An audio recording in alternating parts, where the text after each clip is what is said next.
اعوذ باللہ من الشیطان الرجیم بسم اللہ الرحمن الرحیم وَإِذْ نَجَّيْنَاكُمْ مِنْ آلِ فِرْعَوْنَ، اور یاد کرو جب ہم نے تمہیں نجات دی آل فرعون سے، یسومونکم سوء العذاب، وہ تمہیں سخت عذاب پہنچاتے تھے، اور اس کی سب سے بڑی شکل کیا تھی؟ یذبحون ابناءکم، وہ ذبح کر دیتے تھے تمہارے بیٹوں کو، ویستحیون نساءکم، اور تمہاری عورتوں کو چھوڑ دیتے تھے۔ عورتیں تو ظاہر ہے پھر وہ لونڈیاں بناتے تھے، لیکن یہ مسلسل نہیں تھا، چند ایک ٹائم پیریڈ کے لیے ایک اس قسم کا کوئی ایک سخت حکمران آتا تھا تو ان کے ساتھ یہ کرتا تھا، ورنہ تو ان کی نسل ہی نہ آگے چلتی۔ وَفِي ذَلِكُمْ بَلَاءٌ مِّن رَبِّكُمْ عَظِيمٌ، اور اس میں بہت بڑی آزمائش تھی تمہارے رب کی طرف سے۔ آزمائش رب کی طرف سے تھی، اس کا یہ مطلب نہیں کہ اللہ نے فرعون کو کہا تھا کہ ذبح کرو، نہیں، اس اعتبار سے کہ اللہ تعالیٰ دنیا میں فرعون کے ذریعے مسلمانوں کو آزماتا ہے، ابو جہل کے ذریعے مسلمانوں کو آزماتا ہے۔ مراد یہ کہ ان کو کھلی چھٹی دیتا ہے وہ کہ وہ اس قسم کی حرکتیں کریں، اللہ تعالیٰ ان پہ گرفت نہیں کرتا، بلکہ قوموں نے خود اپنے معاملات کو سیدھا کر کے چلنا ہوتا ہے۔ تو وہ اس طریقے سے یہ آگے پھر آپ کو سورہ القصص کے اندر، سورۃ الاعراف کے اندر، سورہ الشعراء کے اندر ڈیٹیل سے آئے گا کہ حضرت موسیٰ علیہ السلام کو اللہ نے معجزانہ طور پہ بنی اسرائیل سے بچایا۔ ان کی ماں نے ایک صندوق کے اندر ان کو رکھ دیا جب وہ پیدا ہوئے، وہ ڈیٹیل واقعہ جب آئے گا اس وقت ہی ڈسکس کریں گے، یہاں پہ جنرل بات ڈسکس ہو رہی ہے۔ وَإِذْ فَرَقْنَا بِكُمُ الْبَحْرَ، اور جب ہم نے پھاڑ دیا تمہارے لیے سمندر کو، فَأَنْجَيْنَاكُمْ، اور تمہیں تو نجات دے دی، وَأَغْرَقْنَا آلَ فِرْعَوْنَ وَأَنْتُمْ تَنْظُرُونَ، اور ہم نے تمہاری نظروں کے سامنے فرعونیوں کو ڈبو دیا جبکہ تم دیکھ رہے تھے۔ اب یہ واقعہ جب حضرت موسیٰ علیہ السلام 6 لاکھ کا لشکر لے کے نکلے بنی اسرائیل کا، تو پیچھے فرعونیوں نے جب پیچھا کیا تو آگے پھر وہ سمندری جھیل آ گئی، اور وہیں پہ ان کا وضو ٹوٹ گیا۔ کہتے ہیں کہ مروا دیے موسیٰ علیہ السلام۔ اللہ نے پھر موسیٰ علیہ السلام کو وحی کی کہ یہ جو عصا ہے اس کو مارو۔ پھر سورہ شعراء میں آتا ہے کہ حضرت موسیٰ علیہ السلام جب عصا مارا تو دونوں طرف سمندر جو ہے نا وہ پہاڑ کی طرح یوں کھڑا ہو گیا، اتنی دیر کے لیے راستہ بن گیا کہ وہ پوری قوم وہاں سے گزر جاتی، اور مت ماری گئی فرعونیوں کی۔ اتنا بڑا معجزہ دیکھ کے بھی انہوں نے اسلام نہیں قبول کیا، اور اس سے بڑی بات یہ ماری گئی وہ اس راستے کے اوپر چل پڑے۔ جب سینٹر میں پہنچے تو وہ اللہ نے وہ پانی کو حکم دیا، مل گیا، اور وہیں پہ پھر قرآن پاک میں الفاظ ہیں کہ سورہ یونس کے اندر بھی آتا ہے اور سورتوں کے اندر بھی، کہ وہاں پہ اس نے پھر اعلان کیا کہ میں ایمان لاتا ہوں موسیٰ اور ہارون کے رب پہ، بنی اسرائیل کے رب پہ، لیکن اللہ نے فرمایا آن، اب لے کے آیا ایمان، اب قبول نہیں ہے۔ نزا کے عالم میں ایمان قبول نہیں۔ جامعہ ترمذی میں حدیث ہے، موت کے غرغرے سے پہلے پہلے کسی کا دین قبول ہے، اس کے بعد قبول نہیں ہے، کیونکہ موت دیکھنے کے بعد تو اب ریورس تو ہونا نہیں ہے۔ اس وقت وہ بھی ایمان لے آیا تھا، لیکن اس کا ایمان لانا اس کو نفع مند نہ ہوا۔ تو اللہ تعالیٰ فرماتا ہے کہ اتنا بڑا منظر ہم نے تمہیں دکھایا، تمہارے سامنے تمہارے بزرگوں کو، یعنی انہوں نے خود یہ منظر دیکھا کہ ان کو نجات دی اللہ تعالیٰ نے فرعون کے مقابلے کے اوپر، اور غرق کر دیا فرعونیوں کو۔ اتنا بڑا منظر دیکھ کے تو ہونا چاہیے تھا تم اپنے رب کی تعلیمات کے اوپر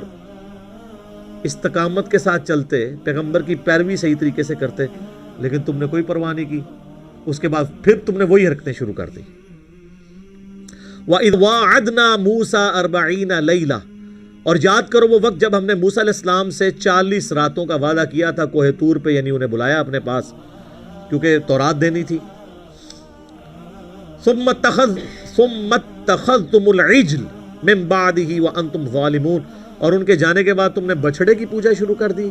اتنے بڑے ظالم تم ہوئے، یعنی ابھی تم نے اللہ کی قدرت کا اتنا بڑا معجزہ دیکھا کہ فرعونیوں کو سمندر میں غرق کیا گیا اور تمہیں نجات ملی، اور تم موسیٰ علیہ السلام 40 دن کے لیے گئے، 70,000 یہودیوں نے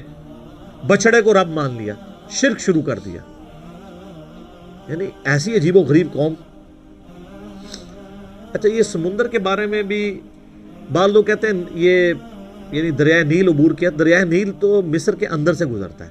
یہ مصر سے نکل کے بیت المقدس کی طرف، یروشلم کی طرف جا رہے تھے، راستے میں صحرائے سینا پڑتا ہے، تو بیسیکلی ایک سمندری جھیل تھی جو راستے میں حائل تھی، جس کو عبور کیا تھا۔ اور یہ کئی ایک سمندری جھیلیں جو ہیں نا وہ صحرائے سینا سے یوں اویلیبل ہیں، اور انہی سمندری جھیلوں کو جگہ جگہ سے بیچ میں خشکی والے حصے ریموو کر کے نا نہر سوئز بنائی گئی تھی، جو لائف لائن ہے آپ سمجھ لیں مصر کی، جس طرح ہم سی پیک کے لیے کہتے ہیں اللہ کرے کامیاب ہو جائے، تو یہ پاکستان کے لیے $4 بلین تو سال کا صرف ان کو گزرنے کا کرایہ مل جایا کرے گا، اور اتنا ہی ہمارے بجٹ کا خسارہ ہوتا ہے،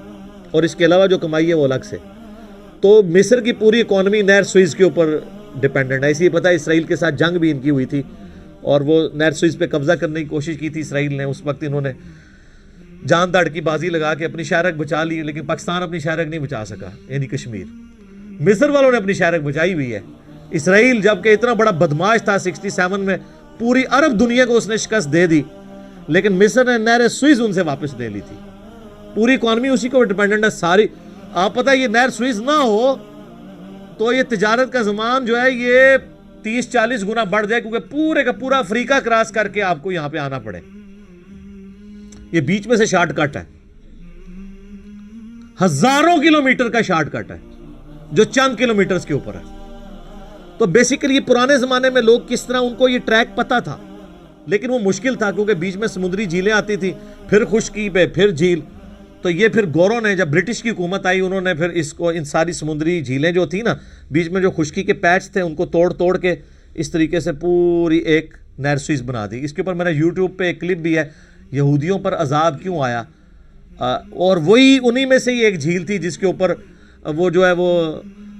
ہفتے والے دن شکار والا مسئلہ اصحاب سبت کا ہوا تھا۔ تو اس میں نے اس ویڈیو کلپ کے اندر ہم نے نہر سوئز کی تصویر بھی لگائی ہوئی ہے ایریل ویو سے، گوگل میپ کے ذریعے اوریجنل۔ تو یہ اس کو انہوں نے کراس کیا تھا۔ اس کے بعد جب کوہ طور پہ گئے پیچھے وہ بچڑے، اب اس کی پوری ڈیٹیل بھی آگے آئے گی، سامری جادوگر نے کیا یہ حرکت کی تھی، اس نے حضرت جبرائیل علیہ السلام کے پاؤں کا نشان دیکھ لیا تھا، اس سے مٹی اٹھا کے ڈالی، اس نے ایک زیورات کو پگھلا کے بچڑا بنایا تھا اس کے اندر، اور اس میں سے آواز نکلنا شروع ہوئی، وہ اس کے پیچھے ہی لگ گئے، ٹھیک ہے، بغیر کسی تحقیق کے۔ حالانکہ 40 موسیٰ علیہ السلام فوت نہیں ہوئے، 40 دن کے لیے گئے، پیچھے قوم نے کام ڈال دیا۔ اب اس کے پھر سزا کیا بھگتنی پڑی وہ آپ ذرا دیکھیں کتنی خطرناک سزا تھی ان کے لیے۔ ثم عفونا عنکم، اس کے بعد ہم نے تم سے درگزر کیا، من بعد ذالک، اس اتنے بڑے جرم کے بعد کہ تم نے